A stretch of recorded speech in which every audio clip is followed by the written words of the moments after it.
একটি কলেজে ভাঙচুর চালাচ্ছে ছাত্ররা, বৈষম্য বিরোধী ছাত্র আন্দোলনের নেতারা। বিশ্বকবি রবীন্দ্রনাথ ঠাকুর লিখে গিয়েছিলেন জুতো আবিষ্কার,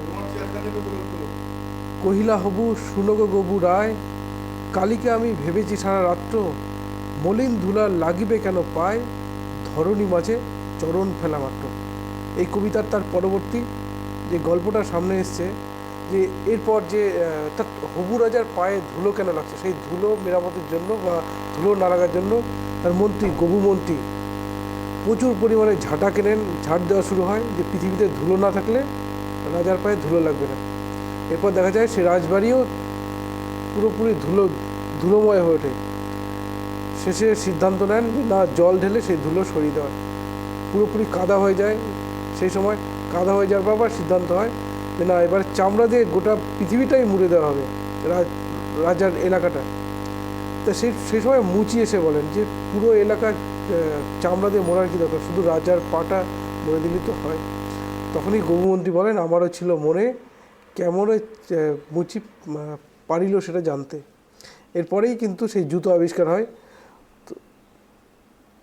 প্রসঙ্গটা বাংলাদেশ প্রসঙ্গেই নিয়ে আসছি, যে বাংলাদেশের প্রধান উপদেষ্টা যে রয়েছেন মোহাম্মদ ইউনূস, তিনি যে একের পর এক সিদ্ধান্তগুলো নিচ্ছেন, যে পদক্ষেপগুলো নিচ্ছেন, তাতে এই কথাটাই বলা চলে অর্থাৎ হবু রাজা গবু মন্ত্রীর মতন। তার কারণ তার শাসনকালের প্রথম দিকে আওয়ামী লীগ বিরোধী, কখনো সংখ্যালঘু বিরোধী নির্যাতন একের পর এক চালিয়ে গেছেন মোহাম্মদ ইউনূস এবং এখনও চালাচ্ছেন। এবং তারপরেও দীর্ঘদিন নির্যাতন চালানোর পর যেখানে রাষ্ট্রসংঘ তাদের রিপোর্ট পেশ করলো যে বাংলাদেশে সংখ্যালঘুদের ওপর নিরাপত্তা নেই, বাংলাদেশের বিরোধী রাজনীতি যারা করেন তাদের কোনো নিরাপত্তা নেই, কোথাও নিরাপত্তা নেই সংবাদ মাধ্যমের। ফলে প্রশ্ন কিন্তু এসেই যায় যে এরপরেই সমস্ত কিছু যখন উঠে আসছে, প্রশ্নগুলো উঠে আসছে, এবং তারপরেই মোহাম্মদ ইউনূস যে পদক্ষেপগুলো নিচ্ছেন, তাতে একটা জিনিস বলা চলে যে সেই জুতো আবিষ্কারের হবু রাজার মতনই সিদ্ধান্ত নিচ্ছেন বাংলাদেশের প্রধান উপদেষ্টা মোহাম্মদ ইউনূস। এরপরেই আমরা দেখেছি যে মোহাম্মদ ইউনূস নিজের অপরাধ ঢাকার জন্য কখনো শেখ হাসিনার বিরুদ্ধে নানান মামলা জুড়ে দেন, আওয়ামী লীগ নেতাদের বিরুদ্ধে নানান মামলা জুড়ে দেন, আওয়ামী লীগ নিষিদ্ধের কথা ঘোষণা করেন, ছাত্রলীগ নিষিদ্ধের কথা ঘোষণা করেন। অজুহাত শুধুমাত্র যুদ্ধের জিগির তুলে, অশান্ত বাংলাদেশের আওয়াজ তুলে নির্বাচনটা যে কোনো রকমে পিছিয়ে রাখা। এবং এই যে বৈষম্য বিরোধী ছাত্র আন্দোলন যারা করছেন, তাদের মাধ্যমে তারা রাজনৈতিক দল তৈরি করবেন, সেই দল ক্ষমতায় আসলে আবার ক্ষমতায় বসবেন মোহাম্মদ ইউনূস। এই চিন্তাধারাতে তিনি রয়েছেন, আর সেই কারণেই তিনি নিচ্ছেন এরকম পদক্ষেপগুলো।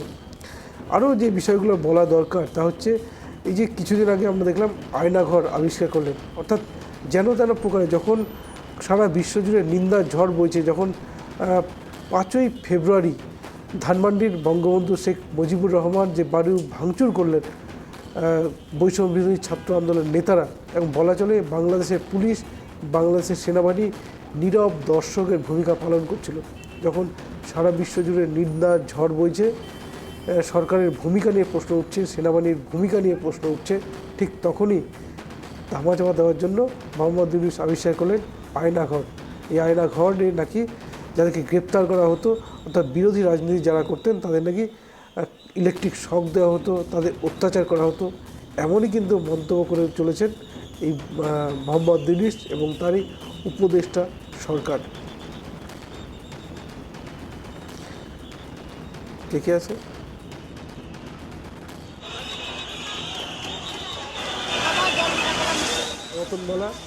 রতনবাবু, আপনাকে টাইপি বাংলায় স্বাগত। আমাদের সঙ্গে রয়েছেন বিজেপি নেতা সঞ্জীব লস্কর। সঞ্জীববাবু, আপনাদের টাইপি বাংলায় স্বাগত। বিষয়টা বাংলাদেশ নিয়ে আজকে অনেক কথা বলতে হয়, অনেক কিছু বলার রয়েছে। তার কারণ আপনারা জানেন যে বাংলাদেশে যে নির্যাতনটা শুরু হয়েছিল তা কিন্তু এখনও চলছে, এবং বলা চলে এবারে রাষ্ট্রসংঘ যে রিপোর্ট পেশ করলো তাতে কিন্তু নির্যাতনের কথাই সামনে এসছে।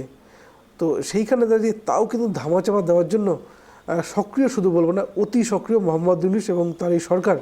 এবং এখন যে সিদ্ধান্তটা নিচ্ছেন তারা, যে অর্থাৎ যে রাষ্ট্রসংঘ যে রিপোর্ট পেশ করেছে তাতে তো শুধুমাত্র মোহাম্মদ ইউনূসের আমলের নয়, অর্থাৎ শেখ হাসিনার আমলে জুলাই আগস্ট থেকে যে নির্যাতনটা শুরু হয়েছে তারই কিন্তু রিপোর্ট পেশ করেছে, অর্থাৎ নিন্দা করেছে রাষ্ট্রসংঘ। কিন্তু মোহাম্মদ ইউনূস যে সিদ্ধান্তটা নিয়েছেন তাতে হচ্ছে বাংলাদেশের যারা রয়েছেন অর্থাৎ যে সংবাদ মাধ্যমগুলো রয়েছেন সেই সংবাদ মাধ্যমে পুরো রিপোর্ট কিন্তু ছাপা হচ্ছে না, ছাপা হচ্ছে শুধুমাত্র জুলাই মাসে, অর্থাৎ শেখ হাসিনা যখন প্রধানমন্ত্রী পদে ছিলেন সেই সময় যে নির্যাতনটা হয়েছিল বা সেনাবাহিনী পুলিশ যে গুলিটা চালিয়েছিল তারই কিন্তু নিন্দা করা হচ্ছে এইখানে। সঞ্জীববাবু, আপনার কাছে আসবো প্রথমে। তো এইখানে দাঁড়িয়ে কী বলবেন, এর কি শেষ হবে না কখনো? এইভাবে কি চলতে থাকবে একটা দেশে? না দেখুন, আমাদের পাশের মিত্র দেশ এখন কতখানি মিত্র সেটা পরের কথা। দুটো ঘটনাকে আপনাকে বুঝতে হবে। এই যে শেখ হাসিনা গভর্নমেন্ট, তাকে যে ছাত্র আন্দোলনের মাধ্যমে ওনাকে পালিয়ে ভারতে যে আশ্রয় নিতে হলো, ওটার জাস্টিফিকেশান তো মোহাম্মদ ইউনূসের দরকার ছিল। তো সেই হিসাবে এই যে ইউএনের রিপোর্ট, সেই ইউএনের রিপোর্ট অনেকটা ওনাকে জাস্টিফাই করছে কি শেখ হাসিনাকে কেন বাইরে করা হয়েছে। কিন্তু এটা বুঝতে হবে দুই রকমের জিনিস। এটা কিন্তু এই ইউএন রিপোর্ট কিন্তু কোনো কোর্টের ডকুমেন্ট না, নাম্বার এক। নাম্বার দুই, এই ইউএন রিপোর্ট নিজের মধ্যেই শেষ বাক্য না। কথা হচ্ছে, যদি কারোর উপরে কোনো ক্রাইমের আপনি চার্জ লাগাচ্ছেন, তো আপনাকে প্রুফ করতে হবে কি সে সেই ক্রাইমটা করেছে। তো একটা ন্যায়িক প্রক্রিয়ার মধ্যে দিয়ে সেই জিনিসটা যাবে। বাংলাদেশে যে এখন যে স্থিতি আছে তার মধ্যে যে কেউ জাস্টিস সে পাবে, সেটাই হচ্ছে প্রথম কোশ্চেন। তো এই সময় এটা বলা কি এটা এই যে রিপোর্ট, এই রিপোর্টের ভিত্তিতে শেখ হাসিনাকে উপরে কার্যবাহী করা হোক, এটা কিন্তু মানে অনেক দূরের কথা। এখন যেটা হচ্ছে আমরা দেখলাম, যখন শেখ হাসিনা চলে গেল, তারপরে যে হাজার হাজার হিন্দু লোকদের উপরে যে অত্যাচার হচ্ছে, তাদের বাড়ি জ্বালানো হয়েছে, তাদের বিজনেস জ্বালিয়ে দেওয়া হয়েছে, অনেক লোক মারা গেছে, তার ন্যায় কখন পাবো? সেটা হচ্ছে একটা প্রথম। আর দ্বিতীয় কথা, এখনও তো সেটা ওরা সামলাতে পারেনি। এই যে ওখানে বঙ্গবন্ধুর যে বাড়ি, পৈতৃক বাড়ি, সেই বাড়ি জ্বালিয়ে দেওয়া, ভেঙে দেওয়া হলো ছাত্ররা, এটা এই মব জাস্টিস তো এখনও চলছে। যেই দেশে মব জাস্টিস চলে সেই দেশে কি ল টিকতে পারে? সেই দেশে কি লয়ের কোনো কাজ আছে? সেটাই হচ্ছে প্রথম প্রশ্নচিহ্ন। ঠিক, একদমই তাই। সত্যি বাংলাদেশের ল অ্যান্ড অর্ডার যে কোন জায়গায় পৌঁছেছে, এই ঘটনাগুলো দেখলেই কি সামনে সে আক্রান্ত হচ্ছে বিশ্ববিদ্যালয়। রতনবাবু, আপনার কাছে আসবো। এইখানে দাঁড়িয়ে ঠিক যখন রাষ্ট্রসংঘ এই রিপোর্ট তাদের পেশ করলো, নিন্দা যখন করলো রাষ্ট্রসংঘ, ঠিক সেই সময় ডোনাল্ড ট্রাম্প, আমেরিকার রাষ্ট্রপতি ডোনাল্ড ট্রাম্পের সঙ্গে বৈঠক করছেন প্রধানমন্ত্রী নরেন্দ্র মোদী। এবং সেই সময় দেখা গেল মার্কিন প্রেসিডেন্ট রীতিমতো বাংলাদেশের দায়িত্ব নরেন্দ্র মোদীর হাতে তুলে দিলেন। এইখানে দাঁড়িয়ে আমরা দেখেছি 1971 যখন যুদ্ধ হয়, বাংলাদেশের মুক্তিযুদ্ধ বলবো, সে সময় কিন্তু সংসদে দাঁড়িয়ে অটল বিহারী বাজপেয়ী, তৎকালীন বিরোধী দলনেতা, রীতিমতো ইন্দিরা গান্ধীকে দেবী দুর্গার সঙ্গে তুলনা করেছিলেন। এবারের কংগ্রেসের ভূমিকা কি হতে পারে? রতনবাবু। হ্যাঁ, দেখুন, প্রথমে চ্যানেলকে শুভ সন্ধ্যা যারা আছেন প্রত্যেককে। আজকে যে বিষয়টি, আজকে আমেরিকাতে আমার মনে আছে কিছুদিন আগে যে সমস্ত অনুপ্রবেশ, মানে অবৈধভাবে অনুপ্রবেশ, ভারতীয়রা অনুপ্রবেশ করেছিল, তাদেরকে ওইখানকার সেনাবাহিনী মানে সরকারের নির্দেশে ভারতীয়দেরকে হাত পায়ে শিকল বন্দি করে কিন্তু ভারতবর্ষের মাটিতে পাঠিয়েছিলেন এই ট্রাম্প। সেই ট্রাম্পের সাথে আজকে আমাদের ভারতবর্ষের প্রধানমন্ত্রী গিয়ে দেখা করেছেন। এবং আমরা যেটা দেখতে পেলাম, সেখানে নাকি বাংলাদেশ প্রসঙ্গে ডোনাল্ড ট্রাম্প বলেছেন যে বাংলাদেশের ব্যাপারটা ভারতবর্ষের প্রধানমন্ত্রী দেখে নেবে, কোন ব্যাপারে উনি কোনো হস্তক্ষেপ করবে না। এটা কিন্তু আপনাদের টিভি চ্যানেলে যেটা আপনারা দেখাচ্ছেন, এটা হচ্ছে তার বিষয়। আজকে এই ট্রাম্প মানে আমেরিকা বলেছিল যে আদানি যে আমাদের ভারতীয় ব্যবসাটা, তার বিরুদ্ধে যদি আমেরিকায় কিন্তু তার বিরুদ্ধে গ্রেপ্তারি পরোয়ানা জারি করেছে, আপনার মনে থাকবে। এবং পার্লামেন্টে আমরা এই বিবৃতি দিয়ে কিন্তু বারবার আমরা কিন্তু পার্লামেন্টে প্রধানমন্ত্রীর বিবৃতি পেয়েছিলাম যে কেন আমাদের দেশের একজন অত বড় শিল্পপতি ব্যবসায়ী, যাকে আপনার বন্ধু হিসেবে আমরা দেখতে পাই বিভিন্ন প্লেনে ঘুরছেন বা বিভিন্ন রেস্তোরাঁয় বা বিভিন্ন জায়গায় একই টেবিলে দেখতে পাই, সেই ব্যক্তির বিরুদ্ধে কেন আমেরিকা তার বিরুদ্ধে গ্রেফতারি পরোয়ানা জারি করলো, এটা আমরা জানতে চেয়েছিলাম পার্লামেন্ট। দিনের পর দিন কিন্তু আপনি কিন্তু কোনো মুখ খুলেননি। ঠিক। আজকে পাশাপাশি এই কথাটা এই কারণে বলছি যে আজকে আদানি ইস্যুতে যখন আমেরিকা থেকে প্রশ্ন করা হলো তখন তিনি বললেন যে এটা ব্যক্তিগত ব্যাপার। আজকে বলুন তো সত্যেন বাবু, আপনারা যারা সাংবাদিকতার কাজ করেন বিভিন্ন জায়গায়, আপনাদের কাজটা কি? আপনারা বিভিন্ন নেতা মন্ত্রীদের কাছে আপনারা দেশের সমস্যা, এলাকার সমস্যা, বিভিন্ন সমস্যা নিয়ে তাদের মতামত জানতে চান। আজকে উনি আমাদের ভারতবর্ষের মাননীয় প্রধানমন্ত্রী 11 বছর হয়ে গেল, কোনোদিন একদিনও আপনাদের মিডিয়ার সামনে কোনো কথা বলেছেন? আপনারা কোনোদিন তার মুখ থেকে কোনো সময় শুনতে পেরেছেন? আপনাদের কোনো জিজ্ঞাসা থাকলে সেই প্রশ্নের উত্তর উনি দিয়েছেন? কিন্তু তার কারণ হচ্ছে আপনি হয়তো নিজের দেশে দিবেন না, কিন্তু বিদেশে গিয়ে যখন উনি দেখলেন যে আর উপায় নাই, সাংবাদিকরা ঘিরে ধরেছে, আমাকে কিছু বলতেই হবে, তখন কিন্তু তিনি যা বলেছেন আপনারা সেটা দেখিয়েছেন। তো একটা দেশের যদি রাষ্ট্র প্রধান, আমরা ভারতবর্ষের ইতিহাসে আপনি দেখুন এমন কোন প্রধানমন্ত্রী আপনি দেখতে পাননি যে তিনি সাংবাদিকদের কাছ থেকে দূরে সরে গেছেন বা সাংবাদিকদের কোনো প্রশ্নের উত্তর তিনি দেন। কিন্তু আমাদের দুর্ভাগ্য বলুন আর যাই বলুন, আজকে আমাদের খারাপ লাগছে বিদেশের মাটিতে আমাদের ভারতবর্ষের প্রধানমন্ত্রী যেভাবে অপদস্থ হচ্ছেন সাংবাদিকদের প্রশ্নের মুখে পড়ে, এটা অভ্যাস না থাকার জন্য বা যে কারণেই হোক তিনি কিন্তু সেই প্রশ্নের উত্তর সঠিকভাবে দিতে পারেননি, এটা খারাপ লাগছে। হ্যাঁ, আর একটা প্রশ্ন হচ্ছে যেটা 71-এর কথা বললেন, ইন্দিরা গান্ধী যেটা করে দেখিয়েছিল, আমেরিকা কিন্তু পাকিস্তান কিন্তু আমেরিকার সাথে যোগ সাজস করে কিন্তু ইন্দিরা গান্ধীকে একটা চাপ সৃষ্টি করার চেষ্টা করেছিল। ইন্দিরা গান্ধী কিন্তু পরিষ্কার বলে দিয়েছিলেন যে আমেরিকা আমার বন্ধু হতে পারে, আমেরিকা আমার কিন্তু বস নয়।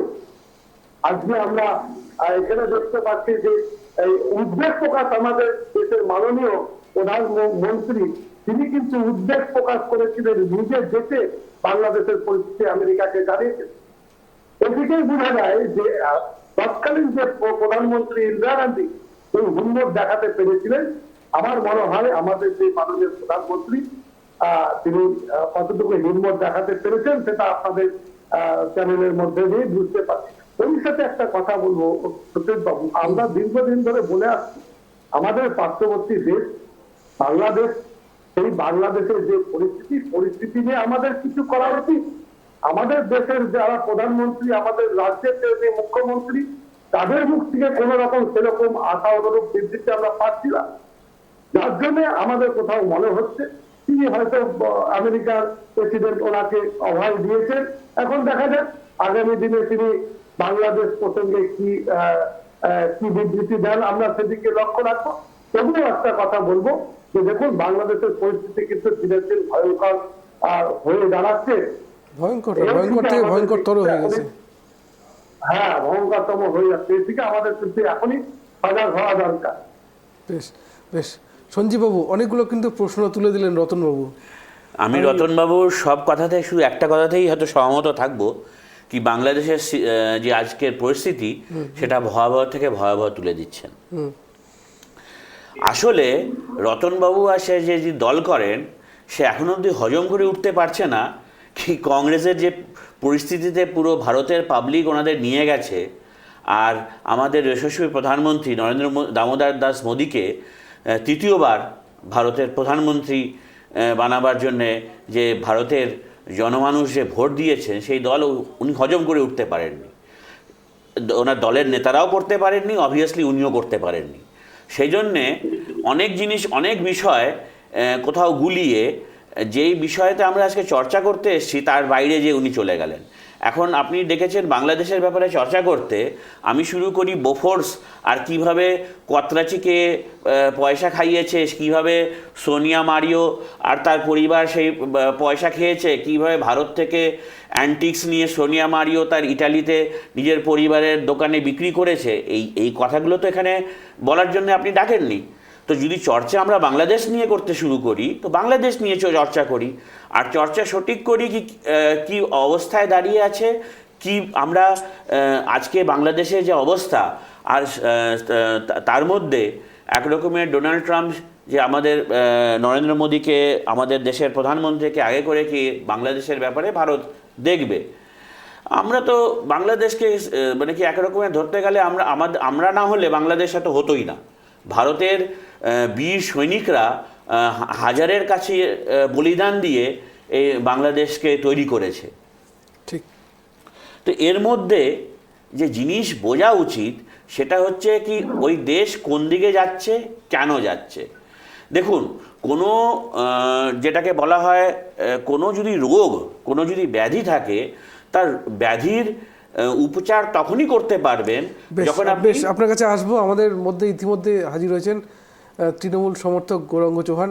গৌরাঙ্গবাবু, আপনাকে টাইপ টিভি বাংলায় স্বাগত জানাই। বেশ, বলুন সঞ্জীববাবু। হ্যাঁ, নমস্কার গৌরাঙ্গবাবু। আমি যেটা বলছিলাম কি কোনো ব্যাধির আপনি চিকিৎসা তখনই করতে পারবেন যখন ওর মূল কারণটা দেখতে পারবেন। তো আমাদের দেশে যেটাকে বলা হয় সুডো সেকুলারিজম, কিছু দল এই যে সুডো সেকুলারিজমের চশমা পরে রয়েছে, হ্যাঁ, এই চশমা যতক্ষণ না নামাচ্ছে ততক্ষণ কিন্তু এই বাংলাদেশে যা হচ্ছে তার কিন্তু কোনো সঠিক হিসাব পাবে না। 71-এ যখন আমরা বাংলাদেশ ক্রিয়েট করেছিলাম, আমরা কি ওই সময় চাইলে কক্সবাজারের ওই দিককার যে ইয়ে আছে চট্টগ্রাম, ওইগুলো কি আমরা ভারতে রাখতে পারতাম না? যদি রাখতাম আজ, তো আজকে যে নর্থ ইস্টের সমস্যা, সেই সমস্যার অনেক বড় সমাধান পেতাম। আমরা কি করলাম, আমরা নিজেকে ওরকম যে যা পাকিস্তান, পূর্ব পাকিস্তানের সময় যা আমাদের ব্যবস্থা ছিল, আমরা সেই ব্যবস্থাই রেখে দিলাম। আমাদের সৈনিকদের আরেকটা প্রশ্ন তুলেছেন যে আমেরিকার থেকে যারা রয়েছেন অবৈধভাবে গিয়েছেন তাদেরকে হাতে পায়ে দড়ি বেঁধে ফেরত পাঠানো হচ্ছে, এটা এই প্রশ্ন তো রত্নবাবু তুলেছেন। এটা তুলেছেন। আমি তো আমাদের দেশেও তো সেই জন্যই আমরাও বলি কি সিএএ লাগু করা উচিত। আমাদের দেশে যে অবৈধ নাগরিকরা, নাগরিক তো বলা যেতে পারে না, অবৈধ যারা আছে, কোনো দেশের একটা আইন শৃঙ্খলা হয়, সেই দেশে ঢোকার কোনো নিয়ম হয়। এটা কি কারো মানে যে চাইবে সেই মুখ উঠিয়ে কোনো দেশে ঢুকে গেল, হ্যাঁ, আর সেই দেশের সরকার তার উপরে কোনো আইন করবে না, এটা কি ভারত পেয়ে বসেছে নাকি? যেই দেশের যা নিয়ম কানুন আছে সেই নিয়ম কানুনের ভিত্তিতে সেই দেশ চলবে। আমেরিকাতে যারা গেছেন, যারা ভারতীয়রা, তারা কি নিয়ম জানতেন না? তারা লক্ষ লক্ষ টাকা খরচ করে এইভাবে যারা গেছেন তারা তো ভারত সরকারের নিয়ম তো লঙ্ঘন করেই গেছেন। ভারতের সব দেশের নিয়মই লঙ্ঘন করে গেছেন। তো যারা যেই দেশের নিয়ম লঙ্ঘন করে গেছেন, তাদের সেই দেশের আইন হিসাবে যদি শাস্তি দেওয়া হয়, তার এর মধ্যে বলার কি আছে? কি ওনারা কি ভারতকে ভালোবেসে আমেরিকাতে গেছিলেন নাকি? যারা লক্ষ লক্ষ টাকা খরচ করে ডঙ্কি রুটে আমেরিকাতে গেছিলেন, তারা কোন ভারত প্রেম করে ভারতে গেছিলেন? আর আমেরিকাতে যখন সে চুরিভাবে ঢুকেছে, তো যেই দেশের চোরের শাস্তি যা সেটাই হবে। আজকে যে সাউদি আরেবিয়া গালফ কান্ট্রিতে আমাদের এক মিনিট আমাকে বলতে দিন। এই যে গালফ কান্ট্রিতে আমাদের দেশের নার্স, আমাদের দেশের লোকেদের ওখানে যে ব্লাড মানি দিয়ে ছাড়া হয়, ওখানে যে ওদের মৃত্যুর মৃত্যু যেটা ইসলামিক নিয়মে আছে, সেইগুলো যখন হয়, তখন তো আমি কোনো কংগ্রেসের নেতাকে ওদের জন্য মানে কি বলবো, এটাকে ফলস টিয়ার্স বাহাতে দেখিনি।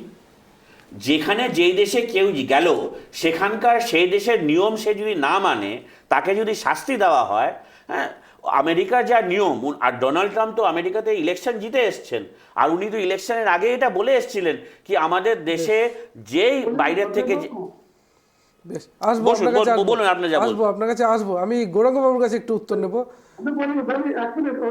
আমি সঞ্জীব বাবুর একটা কথা প্রসঙ্গে 1 মিনিট উনি যেটা বললেন যে ওই দেশের নিয়ম, যেটা নিয়মের উনি কথা বললেন, ওই দেশের নিয়ম হাত পায়ে বেরিয়ে দিয়ে, লোহার শিকল দিয়ে ওই দেশে অনুপ্রবেশ করলে তাদেরকে সেনাবাহিনী প্লেনে সেই দেশে ফেরত পাঠায়।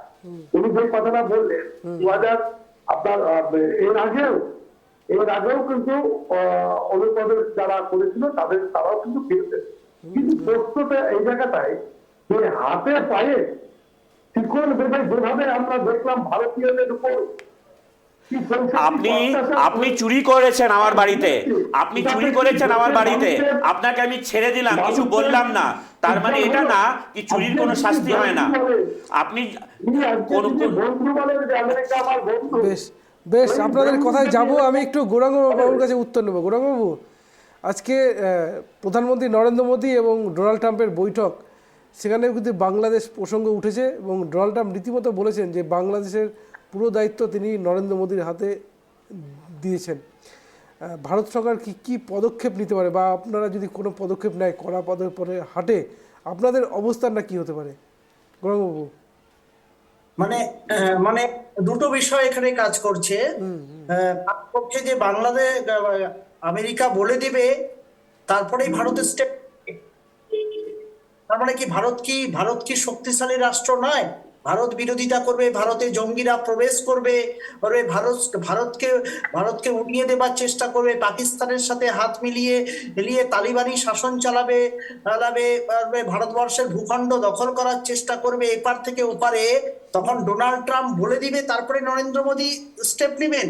এটা কি তার পার্শ্ববর্তী রাষ্ট্র, না তার থেকে 10,000 20,000 কিলোমিটার দূরে অন্য একটা ইউরোপিয়ান কান্ট্রি রাষ্ট্র? আমার পার্শ্ববর্তী রাষ্ট্র ধমকি দিচ্ছে, চমকি দিচ্ছে, তখন আমেরিকা বলে দিবে, তারপরে আমাকে নিতে হবে স্টেপ বা কোনো কিছু করতে হবে। তাহলে এটা আমার একটা দুর্বলতার চিহ্ন, একটাই দুর্বলতা প্রকাশ পায়, 1 নাম্বার কথা। দ্বিতীয় নাম্বার, এই আমেরিকাই তো হচ্ছে ওখানটায় যে যিনি প্রধানমন্ত্রী হয়ে বসে হয়েছেন তাকে ডক্টর ইউনিস, যিনি বাংলাদেশের টাকা লুট করে দিয়ে, বাংলাদেশের টাকা না দিয়ে তিনি বাংলাদেশকে ক্ষতি করে দিয়ে পিছনে চলে গেছে। এই আমেরিকাই তো তাকে বসিয়েছে। তাকে কেন তুলে নিচ্ছে না বাংলাদেশ? এবার আমেরিকা তুলে এদিকে বলছে আপনারা ইসের উপরে ছেড়ে দিলাম। এখন 2016-তে ডোনাল্ড ট্রাম্প যাতে ভোটে হেরে যান, উনি কিন্তু হিলারি ক্লিন্টনের পক্ষে টাকা ঢেলেছিলেন এই মোহাম্মদ ইউনিস। একদম। তাহলে এখন পর্যন্ত তো উনি চাইলে পরে তো, আমেরিকা চাইলে পরে তো তাকে তুলে নিতে পারে বা এখান থেকে পালিয়ে যেতে পারে। যে কোনো সময় তো সরকার গঠন করে দেওয়া যায় বা ভোটের পরিস্থিতি তৈরি করে দেওয়া যায়। আমেরিকা এগুলো গটআপ গেম খেলছে। পুরোটাই গটআপ গেম চায় যে বাংলাদেশ এবং আমাদের দেশের মধ্যে যুদ্ধটা বাঁধুক, যাতে অস্ত্রের ব্যবসাটা ঠিক মতো হয়। আর পিছন দিক থেকে তালিবানিদেরকে ঢুকিয়ে দিয়ে এখন তাদের হাতে আর কন্ট্রোলেও নাই। বুঝতে পেরেছে যে তালিবানিরা ঢুকে গেছে পাকিস্তানের মাধ্যমে, তাদের হাতে কন্ট্রোল নেই। এখন পাকিস্তান কার কন্ট্রোল দ্বারা চলে? পাকিস্তানেই অ্যাটাক হয়, আবার পাকিস্তানেই অ্যাটাক করার চেষ্টা করে, কিন্তু পাকিস্তানও তো বকলমে আমেরিকা দ্বারা পরিচালিত হয়। আজকেও তো তাই হচ্ছে। আজকেও বিচারিতা ছাড়া কিছু নয়। এগুলো মানুষকে ভুল ব্যাখ্যা দেওয়া। আবার বাংলাদেশ ইস্যুতে ভারত সরকার যথেষ্ট শক্তিশালী পদক্ষেপ নিতে পারে, নেওয়া উচিত। কারণ তারা বাংলাদেশি মানুষের মধ্যে যে ধরনের বিদ্বেষ বীজ এবং জাতীয় পতাকাকে কমপক্ষে আমাদের পায়ের তলায় গলায় ওরা নাচানাচি করছে ফেলে দিয়ে বাংলাদেশে যে ধরনের হিন্দুস্তান আমাদের দেশ সম্বন্ধে যে বিরোধিতা, সেই বিরোধিতা তার মধ্যে খুব সূক্ষ্মভাবে দেওয়া হয়েছে। আমাদের মনে হয় ওখানটা যদি করা উচিত, নরেন্দ্র মোদীর করা উচিত যে ওখানে ইমিডিয়েট ইলেকশনের ব্যবস্থা করা উচিত। কিন্তু করবেন না, এই ইস্যুটাকে জিইয়ে রাখবেন। দেখবেন এতদিন 6 মাস ধরে জিইয়ে রেখেছে, আরেকটু দিন জিইয়ে রাখবে যতদিন পর্যন্ত নির্বাচনটা হয় না। কারণ বাংলাদেশের পার্শ্ববর্তী পশ্চিমবঙ্গ, ঘেঁষা হিন্দু মুসলিম বিভেদের রাজনীতি দেখাতে হবে, তো মানুষের কাছে পৌঁছতে হবে, তো কিছু অনুপ্রবেশ দেখাতে হবে। এই জন্য করবেন না। বাংলাদেশ কিন্তু পুরোপুরি ভারতের উপর নির্ভরশীল, আর সেই বাংলাদেশে ভারত বিরোধী স্লোগান দিন দিন বেড়েই চলেছে। এমনকি অভ্যন্তরীণ অবস্থাও খুব খারাপ। হঠাৎ করে বাংলাদেশ এতটা ভারত বিরোধী হয়ে উঠলো কেন, সঞ্জীববাবু? শুরু থেকেই ছিল, শেখ মুজিবুর রহমান নিজেই মুসলিম লীগের সদস্য ছিলেন। ডাইরেক্ট অ্যাকশন ডেতে তারও হিন্দু বিরোধী গতিবিধি আছে। আপনি ওনার বক্তব্য দেখে নেন, উনি কোনোদিনই হিন্দু পক্ষে কিছুই বলেননি। হ্যাঁ, তবে যখন উনি সারা পাকিস্তানের প্রধানমন্ত্রী হতে চেয়েছিলেন আর এআইএ খান ওনাকে হতে দেয়নি, তখন উনি বাংলা রাষ্ট্রীয়বাদিতার কথা বলেছেন। যখন ওনার সুবিধা হয়েছে তখন উনি বাংলা রাষ্ট্রীয়বাদিতার কথা বলেছেন। তার আগে উনি তো মুসলিম লীগের সদস্য ছিলেন, মুসলিম লীগের নেতা ছিলেন। আর যেটা আমাদের গৌরাঙ্গবাবু মুখে এনেও বলতে পারলেন না কি হিন্দুস্থান, হ্যাঁ আমি বুঝতে পারি সে যে পার্টি করে সেই পার্টিতে উনি হয়তো এটা বললে পর কালকে ওনাকে হয়তো পার্টির থেকে বার করে দেবে। কেন কি যেই আমাদের পশ্চিমবঙ্গের উনি কথা বলছেন, পশ্চিমবঙ্গে যখন সরস্বতী পুজো হতে দেয় না স্কুলে, তখন ওনার কোনো কথা হয় না। আর বাংলাদেশের তালিবানের উপরে ওনার ভীষণ চিন্তা হচ্ছে। তো সেই জন্যে না গৌরঙ্গ, আপনি আমি বুঝতে পারি আপনি বলতে পারবেন না, সেটা আমি বুঝতে পারি। সেজন্য আপনাকে আমি আপনার মুখ থেকে আমি সেটা শুনতেও চাই না। বিজেপির লোকেরাই ধরা পড়ে যে সরস্বতী পূজা করতে, হ্যাঁ সেই তো অবভিয়াসলি। হ্যাঁ, ট্রেন জ্বালানো হলো সিএএ এর বিরুদ্ধে, বিজেপির লোকেরাই গেছিল কলকাতাতে ট্রেন জ্বালাতে, তাই না? তো আমাদের দেশে যে অনুপ্রবেশকারী যারা ভরে রয়েছে, এই যে সাইফ আলী খানের উপরে যে হত্যা করার চেষ্টা করা হলো, হ্যাঁ সেও তো বিজেপির লোকেরাই ঢুকিয়ে দিয়েছিল তাকে। তো সেই জন্যে এটা ঠিক আছে, আমরা আলাদা আলাদা রাজনৈতিক দল করি, আমাদের কিছু বলা দরকার, কিছু বলা দরকার না। কিন্তু ভারতের যদি আমরা ভবিষ্যৎ দেখতে চাই, যেটা আপনি জিজ্ঞেস করলেন কোশ্চেনটা, হঠাৎ বাংলাদেশ কেন হয়ে গেল? হঠাৎ হয়নি দাদা। প্রবলেমটা যেটা আমি একবার আগেও বলেছিলাম কি, যেই মানসিকতা একটা দুটো ভাঙা মূর্তি বুদ্ধের তার উপরে তোপ চালিয়ে ভেঙে দেয়, সেই মানসিকতা কোনো সময় এটা স্বীকার করতে পারবে না অথবা থাকতে পারবে না। এই যে ডেভিল হান্ট মানেটা কি? শয়তান। ইসলামের শয়তান কারা? যারা বুত পরাশ, যারা মূর্তি পূজা করে। তো এটা হাজারটা নাম দেওয়া যেতে পারতো, কিন্তু আমাদের বুঝতে হবে কোথায় কি আর কিভাবে ঘাত করা হচ্ছে। তো সেই জন্যে এর মধ্যে আমার কিছু বলার নেই। এটা যদি মানে কি যেটা বলে না, একটা বাংলায় কথা আছে, এইগুলো ধামাচাপা দেওয়ার জন্য আয়না ঘরের আবিষ্কার করা হলো। হ্যাঁ অবভিয়াসলি। দেখুন, তো সেই জন্যে আমি যেটা বলছিলাম কি, এটা হয়নি। আমাদের মিলিটারি, এক্স মিলিটারি, এই তো আমার মনে হয় টেলিগ্রাফেই আজকের বেরিয়েছে, ওখানে এক ডিসকাশনে এক্স মিলিটারি যারা বাংলাদেশের লোকদের আর্মিদের ট্রেন দিয়েছে, তারাও বলছে কি অ্যান্টি ইন্ডিয়ান সেন্টিমেন্ট সবসময় ওদের আর্মির মধ্যে ছিল। তো সেই জন্যে হঠাৎ করে হয়নি। হ্যাঁ, যেটা হয় ইলেকশনে, কোনো দেশেরই যখন মাইনরিটি ভোট দেয় তখন একচেটিয়া ভোট দেয়, আর যেই পার্টিকেই দেয় তারা একচেটিয়া ভোট দেয়। বাংলাদেশে অবভিয়াসলি হিন্দুরা সংখ্যালঘু, হ্যাঁ বাংলাদেশে হিন্দুরা সংখ্যালঘু। তো সেই জন্য বাংলাদেশে যেই দলগুলো আছে তার মধ্যে আওয়ামী লীগকেই হিন্দুরা ভোট দেয়, ম্যাক্সিমাম হিন্দুরা তারই সাপোর্টার, ম্যাক্সিমাম, সবাই আমি বলবো না, ম্যাক্সিমাম হিন্দুরা তারই সাপোর্টার। কিন্তু সাপোর্টার হলেই হ্যাঁ কি তাদের ঘরবাড়ি এইভাবে জ্বালিয়ে দেওয়া হবে নাকি? এটা বুঝতে হবে। হ্যাঁ, মানে যদি আমি একজন সোশ্যাল সায়েন্টিস্ট হয়ে আমি ডাটা দেখি, যেটা আপনাকে এই ডাটার পরে বলছি, 1941 যে ভারতের সেন্সাস হয়েছিল ইংরেজদের সময়, সেই সময় সেন্সাস হিসাবে যদি দেখি, তো আজকে যেই জেলাগুলো বাংলাদেশ বলা হয় সেই জেলাতে হিন্দুদের পপুলেশন প্রায় 25% ছিল। আর আজকে যে জেলাগুলো পশ্চিমবঙ্গ বলা হয়, সেই জেলাগুলোতে মুসলমানের সংখ্যা ওই সময় 20-25% ছিল। আর আজকে 2011-তে লাস্ট সেন্সাস হয়েছে, 2011-তে লাস্ট সেন্সাস হয়েছে, তারপরে কোনো সেন্সাস হয়নি। বাংলাদেশেও হয়েছে। আজকে বাংলাদেশে হিন্দু সংখ্যা সেখানে 8%ও নাই, 20%-25% থেকে সেখানে 8%-এ চলে গেছে। আর আমাদের দেশে 2011 সেন্সাস যেটা বলছে মুসলমানের সংখ্যা আমাদের পশ্চিমবঙ্গে 30%-এর উপরে হয়ে গেছে। আর যদি 11 সেন্সাসে 3খানা জেলা মুসলিম মেজরিটি হয়েছিল, এখন 2025-এ যখন সেন্সাস হবে তখন আমরা আরো লেটেস্ট ফিগার দেখতে পারবো। তো এইসব দেখেও যদি আমি চোখ বন্ধ করে থাকতে চাই, অস্ট্রিচের মতো নিজের এটা নিয়ে আমি আপনাকে একটু বলতে চাই। আমি একটু বলি কথা বলে আমি একটু বলি একটা লাইন আমি add করবো। একজন করে বলুন, একজন করে।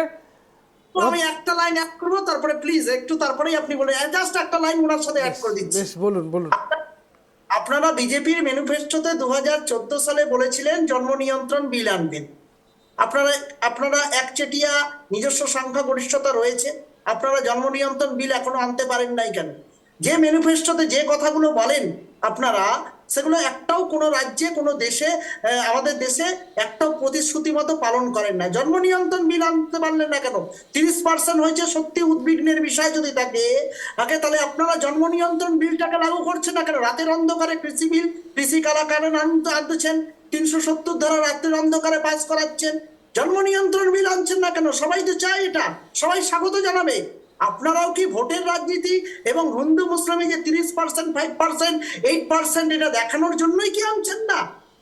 তাহলে দেশ বিরোধী কারা আগে আপনাকে বুঝতে লাগবে। আজকে হিন্দু রাষ্ট্রে যখন হিন্দুদের উপরে অত্যাচার করা হচ্ছে, গঙ্গা মন্দিরে যখন হিন্দুদেরকে চাবুক দিয়ে পিটানো হচ্ছে, হিন্দুদেরকে যখন মাদেরকে বোনেদেরকে মারা হচ্ছে, ডেড বডি লাশ চাইতে গিয়ে তারা পরিচয়পত্র দেওয়া হচ্ছে না, 30 জনের সংখ্যা বলে 3,000 লোককে ডেড বডি গায়েব করে দেওয়া হচ্ছে হিন্দুদেরই, তখন আপনারা কোশ্চেন করছেন না কেন? আপনারা জন্ম নিয়ন্ত্রণ বিল আনুন, ধিক্কারিতা এবং মিথ্যে কথা বলার প্রতিশ্রুতি। বেশ বেশ, গৌরাঙ্গবাবু একটু রতনবাবুর উত্তরটা নিন। রতনবাবু বলুন। একটু বলি, আর মাঝখানে বলবেন না, আমার বলা শেষ হবে তখন বলবেন। বলুন। দেখুন, যে সন্দীপ বাবু যে কথা বললেন হ্যাঁ, যে মুসলিম লীগ আর হিন্দু লীগ, মানে হিন্দু মুসলিমের মধ্যে থেকে আপনারা বেরাতে পারেননি। আজকে ওনার কাছে আমার একটা প্রশ্ন, উত্তর আপনি দিবেন যে নেতাজি সুভাষচন্দ্র বসুকে আপনারা মানেন? আপনারা গান্ধীজিকে মানেন? ভারতবর্ষে যখন পরাধীন ছিল কোথায় ছিলেন আপনারা? কি করেছেন দেশের স্বাধীনতার জন্য? আজকে দেশ স্বাধীনতার পরে, আজকে 75-80 বছর পরে ক্ষমতায় আসার পর আপনারা সেই দেশে হিন্দু মুসলমান করে ভোট বৈতরণী পার হওয়ার চেষ্টা করছেন। শুনুন, ইতিহাসটা আগে জানতে হবে। যখন আপনার কুইট ইন্ডিয়া যখন হয়, এই যে নেতাজি সুভাষচন্দ্র বসু যখন বার্লিনে গেছিল, ওনার সঙ্গী হয়েছিল 90 দিন ছোট্ট একটা সাবমেরিনে করে উনি জার্মানি জাপানে এসেছিলেন। ওনার সঙ্গী ছিলেন আবিদ হোসেন ছিল ওনার সঙ্গী। সেখানে হিন্দু মুসলিম শিক্ষার সমস্ত জাতিকে সঙ্গে নিয়ে তিনি আজাদ হিন্দ ফোর্স তৈরি করেছিলেন দেশের স্বাধীনতার জন্য। আর আজকে আপনারা স্বাধীন দেশে বসে হিন্দু মুসলমান করছেন, লজ্জা করা উচিত আপনাদের। কথায় কথায় হিন্দু লজ্জা তো আপনার করা উচিত। এত ভাই বোনদের মেরে যখন পাকিস্তান ক্রিয়েট হয়েছিল তখন আপনি কোথায় ছিলেন? আপনি তখন কোথায় ছিলেন যখন পাকিস্তান হয়েছিল? যখন ডাইরেক্ট অ্যাকশন ডে এখানে কলকাতায় করা হয়েছিল তখন আপনারা কোথায় ছিলেন? কথা যে বলছেন তখন আপনারা কোথায় ছিলেন যখন মুসলিম লীগ ডাইরেক্ট অ্যাকশনের কল করেছিল? মুসলিম লীগের সদস্য ছিল। রতনবাবু ইতিহাসটা ভালো করে জোরে বলতে হবে আপনাকে। আপনি হিন্দু মুসলমান বারবার করছেন। হিন্দু মুসলমান করবো না মানে? যে দেশ ভাগ হয়েছে ধর্মের নামে, সেখানে হিন্দু মুসলমান করবো না মানে? এত যে কোটি কোটি হিন্দুদের কেটে পাকিস্তান থেকে ভাগ বাড়িয়ে দেওয়া হয়েছিল তখন আপনাদের পার্টি কি করছিল? আপনারা মেরেছিলেন গান্ধীজিকে? আপনারা মেরেছিলেন গান্ধীজিকে? আপনারা মেরেছিলেন সেটা বলুন না। উনি তো বলেছিলেন কংগ্রেস পার্টিকে বিলয় করে দিয়ে আলাদা পার্টি তৈরি হবে। আপনারা মেরেছিলেন গান্ধীজিকে, সেটা আপনারা বলুন না আগে। বেশ বেশ বেশ, কথা চলতে থাকবে, আলোচনা চলতে থাকবে। আর রতনবাবুর কাছে আসি তাহলে। রতনবাবু, প্রসঙ্গটা যখন বাংলাদেশ নিয়ে চলছে আলোচনা, তর্ক বিতর্ক, বিষয়টা আরেকটু বলে রাখি যে আপনি যে কথাটা বললেন কিছুক্ষণ আগে, দেখুন প্রত্যেক ভারত হোক বা বাংলাদেশ হোক, বাংলাদেশে কিন্তু সংখ্যালঘুরা কিন্তু আক্রান্ত হচ্ছে, অস্বীকার করার কিন্তু জায়গা নেই। আপনি হয়তো কোনো কোনো ধর্ম নিয়ে কথা বলা আমাদের ইয়ে নয়, কিন্তু বিষয়টা যেখানে আক্রান্ত হচ্ছে তা কিন্তু রাষ্ট্রসংঘের রিপোর্টে কিন্তু সামনে এসছে সেটাই। এমনকি ডোনাল্ড ট্রাম্প তার প্রচারের হাতিয়ার কিন্তু এটাই ছিল। তো প্রসঙ্গটা সর্বধর্ম সমন্বয়ের কথা আমরা বলি, আমরা ভারতবাসী বলি, এটাই চলে এসছে, কিন্তু এটা তো মানতে হবে যে বাংলাদেশে আক্রান্ত হচ্ছেন সংখ্যালঘুরা।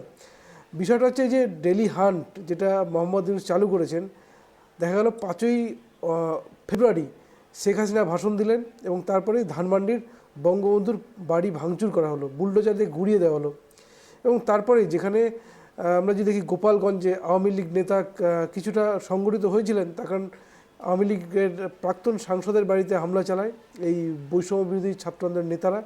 সেখানে মানুষ কিন্তু সংঘবদ্ধ হয়েছিলেন এবং বেশ কয়েকজনকে কিন্তু পিটিয়েছিলেন বলা চলে, এবং তারপরে তারা হাসপাতালে ভর্তি হন। এবং তারপরেই দেখা যায় ডেলি হান্ট চালু করেন এবং সেখানে বেছে বেছে আওয়ামী লীগের নেতাদের ধরপাকড় শুরু হয়েছে। এবং সব কিছু কিন্তু বলা চলে যে এই বঙ্গবন্ধুর বাড়ি ভাঙার যে নিন্দা, সেটাকে কোথাও যেন আড়াল করার একটা চেষ্টা। রতনবাবু বলি সত্যি বাবু, আপনি খুব ভালো প্রসঙ্গটা বলেছেন। দেখুন, বাংলাদেশে যে অস্থির পরিবেশ বা পরিস্থিতি, এটা তো আমরা সবাই উদ্বেগ প্রকাশ করছি প্রথম দিন থেকে আপনাদের এই চ্যানেলে আমরা উদ্বেগ প্রকাশ করেছি এবং সমস্ত রাজনৈতিক দল কিন্তু এর নিন্দা করেছে। তো বিজেপি বলুন, তৃণমূল বলুন, কংগ্রেস বলুন, সবাই করছি, এখনো করে যাচ্ছি আমরা। কিন্তু বিষয়টা হচ্ছে যে দেখুন, বঙ্গবন্ধুর মূর্তি ভেঙে ফেলা বা ওই দেশের অভ্যন্তরীণ ব্যাপার, সেটা কিন্তু আর অভ্যন্তরীণ ব্যাপার নাই, এখন এটা কিন্তু আন্তর্জাতিক ব্যাপার হয়ে গেছে। আজকে আমেরিকা পর্যন্ত এই নিন্দা করছে। কিন্তু আমরা কোথায় ভয় পাচ্ছি বলুন তো সত্যি বাবু? আমরা ভয় পাচ্ছি এই কারণেই যে আমাদের আমরা যে পশ্চিম বাংলায় যদি রাজনৈতিক অস্থিরতা তৈরি করি আমরা নিজেরা, হিন্দু মুসলমান করি, তাহলে বলুন তো এই পশ্চিম বাংলার যে সমস্ত মুসলিম সমাজ আছে, বিভিন্ন মুর্শিদাবাদ বলুন, মালদা বলুন, দিনাজপুর বলুন, এই যে বিস্তীর্ণ এলাকা জুড়ে যে মুসলমান সমাজ আছে, তাদের মনের মধ্যে কোনো না কোনো একটা জায়গায় যে এই সাম্প্রদায়িক উস্কানিমূলক কথাবার্তাতে কিন্তু তাদের কোনো একটা জায়গাতে কিন্তু তারা ভাববে যে সত্যি তো বাংলাদেশের মুসলিম সংখ্যা বেশি, আর আমরা মুর্শিদাবাদ জঙ্গি তো গ্রেপ্তার হচ্ছেই, সমাজের লোক বসবাস করি। তাহলে বিজেপি যদি এখানে হিন্দু মুসলমান হয়, তাহলে আমরা অন্তত পক্ষে বাংলাদেশের মুসলিম আর আমরা মুসলিম, কোথাও যেন আমাদের একটা কিন্তু ওরা ভাবতে পারে। তাই আমাদের উচিত, সঞ্জিত বাবু আপনার চ্যানেল থেকে আমি বলতে চাই, যিনি বিজেপির বন্ধু আছেন, সঞ্জিত বাবু আছেন, আমরা রাজনীতি করবো, ভোটের সময় অনেক কথা বলবো, কিন্তু বর্তমানে যে পরিস্থিতি, এখানে আমার যা মনে হয় এই ধরনের সাম্প্রদায়িক কথাবার্তা না বলে পরিস্থিতির উপরে কিভাবে কন্ট্রোল করা যায়, বরঞ্চ বেশি বেশি করে আমাদের উচিত হিন্দু মুসলিম খ্রিস্টান সমস্ত ধর্মের মানুষ আমরা জাতীয়তাবাদে বিশ্বাস করি, আমরা এই দেশকে ব্রিটিশদের হাত থেকে মুক্তি করেছি, আমরা সমস্ত ধর্মের মানুষ একসাথে মিলিত হয়ে ইংরেজদেরকে দেশ থেকে আমরা তাড়িয়েছি, তাই আমাদের দেশ স্বাধীন হয়েছে। এই মানসিকতা, এই ঐক্য, এই সংস্কৃতি, এই ভ্রাতৃত্ববোধ কেন আমাদের থাকবে না এই পরিস্থিতিতে? বাংলাদেশ তো একটা আলাদা রাষ্ট্র, আমাদের দেশের মতো তো এই ঘটনা ঘটেনি। কেন আমরা ওই দেশের পরিস্থিতিতে আমরা আমাদের নিজেদের মধ্যে, নিজেদের জাতির মধ্যে একটা বিদ্বেষ সৃষ্টি করার চেষ্টা করছি? শুধুমাত্র কি সামান্য কথা ভোটের জন্য? ভোটের জন্য দেশ থাকলে তবে তো ভোট থাকবে। তো মারাত্মক প্রশ্ন রতনবাবু প্রশ্ন করছেন, শুধু ভোটের জন্যই এই হিন্দু সত্যি বললে যদি ভোটের রাজনীতি হয়, একটু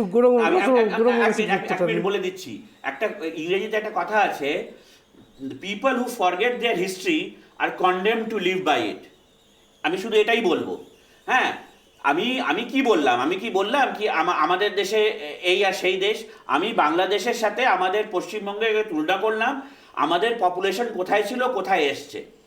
আমি তো এর থেকে বেশি কিছুই বলিনি।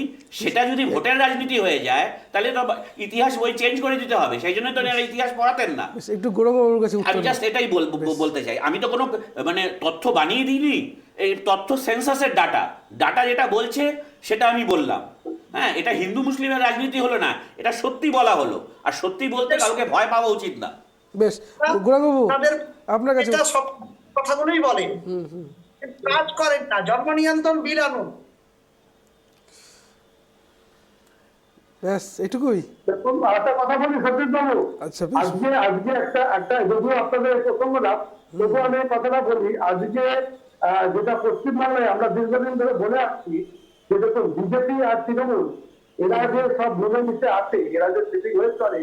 আজকে আপনার একটা তাজা খবর দিই যে শিক্ষক, প্রাইমারি শিক্ষক নিয়োগ দুর্নীতিতে, হ্যাঁ, এদের যে সুপারিশ করার পেছনে আমরা দেখলাম দিব্যেন্দু বাবু নাম দেখলাম, ভারতী ঘোষের নাম দেখলাম, ওইদিকে মমতা বালা ঠাকুরের নাম দেখলাম। এরা সবাই মিলে মিশে কিন্তু এই দুর্নীতির একটা কিন্তু জাল তৈরি করেছিল। তা আজকে আপনাদের সামনে একদম মানে প্রকাশ পেয়ে গেল, আপনাদের চ্যানেলের মধ্যে দিয়ে দেখলাম।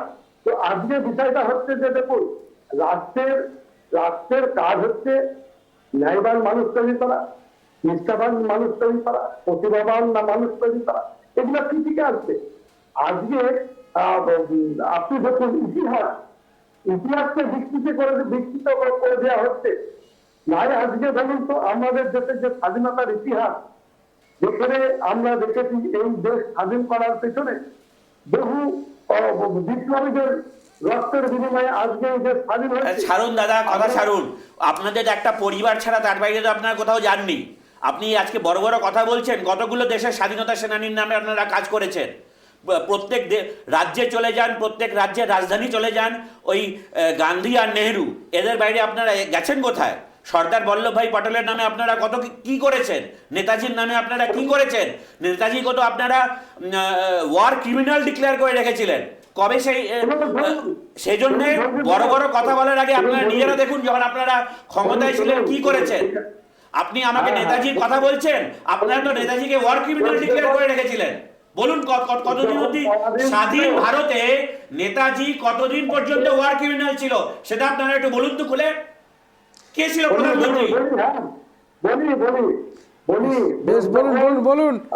যখন পরাধীন ছিল, আমি তো স্বাধীন দেশের কথা বলছি। স্বাধীন দেশে নেতাজিকে ওয়ার ক্রিমিনাল কত বছর ধরে ছিলেন সেটা আপনি এত বড় কথা বলছেন। আমি শুধু একটা প্রশ্ন জিজ্ঞেস করছি, স্বাধীন ভারতে নেতাজি কতদিন পর্যন্ত ওয়ার ক্রিমিনাল ছিলেন? আর স্বাধীন ভারতে নেতাজি কতদিন পর্যন্ত ওয়ার ক্রিমিনাল ছিলেন? স্বাধীন ভারতে নেতাজি কতদিন পর্যন্ত ওয়ার ক্রিমিনাল ছিলেন তার উত্তর দিন। আমি একটা প্রশ্ন জিজ্ঞেস করছি, আপনি যে বড় বড় স্বাধীনতা সেনানীর নাম জানাচ্ছেন, সঞ্জীব বাবু, আমি সেটাই আমাদের বলছি। প্রসঙ্গটা কিন্তু আজকে ছিল বাংলাদেশ নিয়ে। আমি প্রসঙ্গের উন্মুখ হইনি। আমি যখন ডাটা দেখাচ্ছি পপুলেশনের কি অবস্থা, তখন উনি চলে গেছেন ভোটের রাজনীতিতে। তো সেই জন্যে যদি সত্যি কথা বলা ভোটের রাজনীতি হয়, আর এই তুষ্টিকরণের রাজনীতি, যেটা আমি আপনাকে শুরুতেই বললাম, ভারতের যে সুডো সেকুলারিজম ছিল, সেই সুডো সেকুলারিজম নামে যখন কেউ জনগণ মন, আমাদের ভারতের রাষ্ট্রীয় অ্যানথেম, সেটা বলবে না, আর সে বলবে না, সেখানে তার জন্য অন্য গান স্কুলে চলবে, সারে জাহাঁ সে আচ্ছা। এই যে আমাদের সুডো সেকুলারিজম, সেটাই আজকে এই দেশের পরিণাম। আর আজকে যে আমাদের মিত্র দেশ পাকিস্তান বলুন, বাংলাদেশ বলুন, যে আমাদের চোখে চোখ দেখাবার ক্ষমতা করে, সেটা সেই জন্যই করে কেন কি তারা ভাবে কি তাদের জনসংখ্যায় ওই চিকেন নেকে বসে রয়েছে, একবার হুকুম দেবে তো চিকেন নেক বন্ধ হয়ে যাবে। সেই জন্যে যখন আপনি কথা বলেন তো ডাটার সাথে কথা বলুন। যেটা দাদা বলছেন জন্ম নিয়ন্ত্রণ বিলের কথা, কেন রাজ্য সরকার করতে পারে না?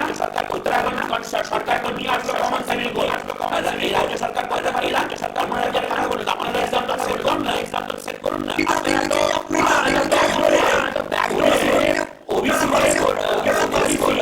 ওবিসিদের হিন্দু ওবিসিদের মুসলিমদের সেই জন্য যা কথা বলবেন সেটা পরিষ্কার বলুন। এই যে ধর্মের রাজনীতির জন্য দেশ সেটা বলুন। আপনাদের ম্যানিফেস্টোতে 10 বছর আগে থেকে জন্ম নিয়ন্ত্রণ বিল ছিল কি ছিল না সেটা বলুন। 10 বছরে আপনারা ইমপ্লিমেন্ট করতে পারলেন না কেন? রাতের অন্ধকারে পাস করাতেও তো আপনারা পারেন, সেটাও পারলেন না কেন? কোন রাতের অন্ধকারে করেছি? সব অন্ধকারে বিল পাস, অন্ধকারে। আচ্ছা, কবে হলো? আমি তো শুনিনি। দিনের বেলায় পার্লামেন্টের সেশনে সব পাস হয়েছে, রাতে অন্ধকারে কোথায় হয়েছে? মিথ্যে কথা কেন বলেন? রাতের অন্ধকারে কোথায় হয়েছে? রাতের অন্ধকারে তো আপনারা পারলে সুপ্রিম জাজ খুলিয়েছিলেন হাইকোর্টে, সেজন্য রাতের অন্ধকারের কথা বলবেন না। সরকার গঠন করেন, রাতের অন্ধকারে যখন কেউ থাকে না তখন সরকার গঠন করেন আপনারা, সব করেন আপনারা। ভালো কথা তো, যদি করি তো সেটা ভালো কথা, তো আমরা আপনারা একদম- তাহলে কি করে আছেন? যদি বেশ। আমরাই সেসব করি তো আপনারা কি করে আছেন? গণতন্ত্রকে যদি আপনারা গণতন্ত্র যখন বিশ্বাস করছেন না, যখন বিজেপি জেতে তখন ভোট মেশিন খারাপ হয়, যখন বিজেপি জেতে তখন ভোট মেশিন খারাপ হয়, আর যখন আপনারা জিতে যান তখন সবকিছু ঠিক, তখন গণতন্ত্রের জয় হয়ে গেল। সব ধোয়া আমরা তুলসী পাতা ওয়াশিং মেশিন আমরা আপনারা একদম কেউ কোনো শেষ মুহূর্তে চলে অপরাধ করেন নাই। এসেছি, আপনারা স্ট্যান্ডিং পয়েন্টে যাব। নীরব মোদীকে ঢাকা দেওয়ার জন্য, সত্যজিৎ বাবু, বেশ বলুন। নীরব মোদীকে ঢাকা দেওয়ার জন্য, নীরব মোদীকে বাঁচানোর জন্য নরেন্দ্র মোদী আমেরিকাতে ডোনাল্ড ট্রাম্পের সাথে দুদিনের সফরে গেছেন, শুধুমাত্র নীরব মোদীকে বাঁচানোর জন্য। যে স্ক্যাম করেছে সেই স্ক্যামে দাদা নরেন্দ্র আপনি মোদী এটাও জানেন না যে নীরব মোদী ইংল্যান্ডে আছে, আমেরিকাতে নাই? এটা তো নীরব মোদী- দাদা এটা এইটুকু তথ্য তো আপনি ঠিক বলুন, কোটি কোটি টাকা, ঠিক বলুন তো, নীরব মোদী ইংল্যান্ডে আছে, আমেরিকাতে নাই? কোটি কোটি টাকা ঋণ নিয়ে পালিয়ে গেছে, তাদের তারা পালিয়েছিল, কোন সময় পালিয়েছিল? কোন সময় ঋণ পেয়েছিল? কোন সময় ঋণ পেয়েছিল তারা? তারা কোন সময় ঋণ পেয়েছিল? কার সরকারে ঋণ পেয়েছিল? তখন আপনার নেত্রী ওখানে রেলমন্ত্রী ছিলেন, আপনাদের দল তখন সেই এসেছিলেন। নীরব মোদী কোন সময় লোন পেয়েছিল? নীরব মোদী কোন সময় লোন পেয়েছিল? নরেন্দ্র মোদী জেলে যাবে, অমিত শাহ জেলে যাবে, নীরব মোদীকে বাঁচানোর জন্য গেছিলেন, শুধুমাত্র জাজমেন্টটাকে চেঞ্জ করে দেওয়ার জন্য নীরব মোদী গেছেন। মামলাটা কিন্তু পেছনে ব্যাক ডেটে চলে গেছে। কোন কথায় বলছে? নীরব মোদীর কোন কেস আছে? দাদা একটুখানি খবরের কাগজ পড়ে আসুন। আপনি যদি আদানিটা বলতেন তাহলে বিষয়টা ঠিকঠাক হয়তো। আদানি গোষ্ঠী নিয়ে কিন্তু চর্চা চলছিল, রতনবাবু আদানি গোষ্ঠীর কথাই বললেন, আপনি নীরব মোদী চলে গেলেন। প্রসঙ্গটা আমি বলে দিই, আর আদানি গোষ্ঠী নিয়ে যারা রিসার্চ করছিল হিন্ডেনবার্গ, তার সেটা বন্ধ হয়ে গেছে। ডোনাল্ড ট্রাম্পের সরকার এসে সেই হিন্ডেনবার্গের অফিসের তালা লেগে গেছে। আমরা কিন্তু শেষ মুহূর্তে চলে এসেছি আমাদের অনুষ্ঠানে একদম স্ট্যান্ডিং পয়েন্টে। সঞ্জীববাবুর কাছে আসবো। বাংলাদেশ নিয়ে বিষয়টা স্পষ্ট হয়ে গেছে। ভারত সরকার এই মুহূর্তে কি পদক্ষেপ নিতে পারে? আমরা জানি শেখ হাসিনা ভারতে রয়েছেন এবং বলা চলে ভারতের সঙ্গে বাংলাদেশ অনেকটা সীমান্তবর্তী এলাকা শেয়ার করে, এবং এইখানে দাঁড়িয়ে অনেকটা 5টা মাস পেরিয়ে গেছে, 6টা মাস পেরিয়ে গেছে। ভারতের কি পদক্ষেপ নেওয়া উচিত এই মুহূর্তে দাঁড়িয়ে? দেখুন, একটা কথা মানতে হবে, আমরা ভূগোল চেঞ্জ করতে পারি না। এটা সত্যি বাংলাদেশের তিন তরফে ভারত ঘেরা আছে, এটাও সত্যি। এক ভাষা বলার লোক দুই পার বাংলাতেই আছে, এটাও সত্যি। কি দুই দেশেই দুই ধর্মের লোক আছে। তো এখানে কোনো রকমেরই যে পদক্ষেপ নিতে হবে সেটাকে একটু দূরগামী তার পরিণাম ভেবে নিতে হবে। হ্যাঁ, এটা হিন্দু মুসলমানের লেন্স না, কিন্তু এটাও আমাদের বুঝতে হবে কি আমাদের দেশের যখন কথা আসবে তখন আমরা কি করব, আমাদের সিকিউরিটি যখন কোশ্চেন আসবে তখন আমরা কি করব। আর যেটা হচ্ছে সেটা এখন আমার মনে হয় সরকার দেখে শুনে যা পদক্ষেপ নেওয়া উচিত সেটাই নেবে, আমার এটা বিশ্বাস। বেশ, রতনবাবু আরেকটু সময় ছিল। রতনবাবু, প্রসঙ্গটা যে বললাম প্রথমেই আপনাকে বলে রেখেছিলাম যে যখন ইন্দিরা গান্ধী প্রধানমন্ত্রী ছিলেন তিনি তো কড়া অবস্থানটা নিতে পেরেছিলেন, তখন বিরোধী তার পাশে ছিল। তো এইখানে দাঁড়িয়ে ভারত সরকার অনেকটা সময় বলা চলে, এখন পরিস্থিতি বদলেছে, তখন পরিস্থিতি আলাদা ছিল, এখন আন্তর্জাতিক অনেক বিষয় রয়েছে। তো এইখানে দাঁড়িয়ে ভারত সরকার কোনো যদি কড়া পদক্ষেপ পরে হাঁটে, আপনাদের অবস্থানটা ঠিক কি হতে পারে? দেখুন, বলি আদানি ইস্যুতে যখন জিজ্ঞাসা করা হলো আমেরিকাতে সাংবাদিকরা, আপনাদের মতো সাংবাদিকরা যখন বললেন, তখন উনি বললেন ব্যক্তিগত বিষয়, দেশের সম্পত্তি বিক্রি করে দিলেন উনি, সেটাও ওনার ব্যক্তিগত বিষয়। কোটি কোটি টাকা আদানির লোন পরিশোধ করবেন, ওটাও ব্যক্তিগত বিষয়। আর আপনি যেটা বললেন সত্যজিৎ বাবু, যে যদি বৈদেশিক নীতি, দেখুন ভারতবর্ষ দেশের ব্যাপারে আমরা জাতীয় কংগ্রেস সবসময় সরকারের পাশে, আমরা এর আগেও ছিলাম, এখনো আছি, ভবিষ্যতেও থাকবো। কিন্তু পদক্ষেপ যদি না করে সেক্ষেত্রে আমাদের কিছু করার থাকতে পারে না। এখন দেখা যাক উনি আমেরিকা থেকে ওনার বন্ধুর কাছ থেকে অক্সিজেন নিয়ে এসছেন। অক্সিজেন নেওয়ার ফলে যদি উনি কিছু বলেন, তা আমরা যারা ভারতবর্ষের জাতীয় কংগ্রেস বিরোধী রাজনৈতিক আছে, আমাদের নেতারা আছে, নিশ্চয়ই দেশের পাশে সবসময় আমরা আছি, থাকবো, এটা কোনো ব্যাপার না। কিন্তু দেখুন সত্যেন বাবু, ইন্দিরা গান্ধী যেটা নিতে পেরেছিলেন, বেশ বেশ, উনি নিতে আপনার সময় পারছেন না। শেষ হয়েছে আশা করব রতনবাবু, আপনার সময় শেষ হয়েছে। আপনাকে একটু সংশোধন করিয়ে রাখি, একটু একটা বিষয় আমি বলে রাখি যে আপনি তখন হিন্ডেনবার্গের প্রসঙ্গটা টানলেন।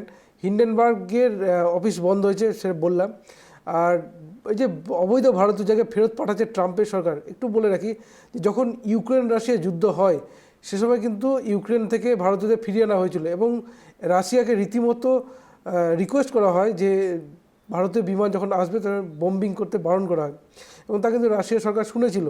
তো সেখানে কিন্তু অবৈধ ভারতীয় ছিল না, সেখানে বললাম কথাটা। গৌরাঙ্গবাবুর কাছে আসি। গৌরাঙ্গবাবু, একদম শেষ মুহূর্তে আপনার কাছে উত্তর নেব যে এই মুহূর্তে দাঁড়িয়ে ভারতের পরিস্থিতি, বাংলাদেশের পরিস্থিতি খারাপ হচ্ছে, ভারতেও কিছু কিছু জঙ্গি আর গ্রেপ্তার হচ্ছেন, পশ্চিমবঙ্গ সরকার সত্যি কি ভারত সরকারের পাশে আছে, সেনার পাশে আছে এই মুহূর্তে দাঁড়িয়ে? দেখুন, কোন রাজ্য তো চাইবে না যে তার আভ্যন্তরীণ সুরক্ষা নিয়ে প্রশ্ন উঠুক বা তার আভ্যন্তরীণ বিষয়ে কেউ হস্তক্ষেপ করে কোনো জায়গায় ক্রিমিনাল অ্যাক্টিভিটি রাখুক, এটা কোনো রাজ্যই চাইবে না। আজকে যারা অনুপ্রবেশ করানো হচ্ছে, কি কারণে হচ্ছে, বিএসএফ থেকে শুরু করে কি করে আসতেছে, কিভাবে করে তার ইন্ধন হচ্ছে বা কি ষড়যন্ত্র চলছে বাংলার ক্ষেত্রে ভোটের আগে, সেটা আমরা জানি। কিন্তু কিন্তু ভারতের আজকে আমাদেরকে সব থেকে ভাবতে লাগবে, একটা দুর্বল ভারতবর্ষকে প্রতিস্থাপিত করা হচ্ছে। নরেন্দ্র মোদীর সময়কালে একটা ভারতবর্ষ দুর্বল ভারতবর্ষ চিহ্নিত হচ্ছে, যা আমাদের লজ্জার, যা আমাদের সম্মানের পক্ষে হানিকারক।